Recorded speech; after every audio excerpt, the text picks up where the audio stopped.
As a first-time mom mga mi, syempre goal natin is makapag-breastfeed at makapag-ipon din ng gatas para kay baby.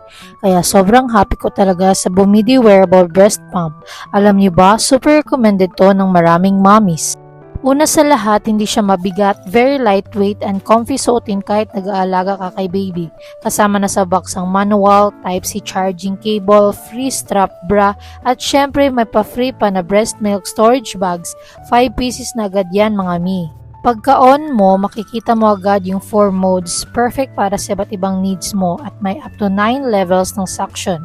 Pili ka lang ng swak sa'yo from level 1 to 9. Meron din siyang timer para alam mo kung gaano ka nakatagal nagpa-pump at kung kailangan mong mag-pause. Isa pa sa nagustuhan ko, hindi siya maingay mga mi, perfect kahit tulog si baby. Super easy din ang pag-charge nito, tanggalin mo lang tong top part at isaksak na yung USB charger. At sa hugasan, konting parts lang, kaya less hassle. Plus, super dali lang siyang i-assemble.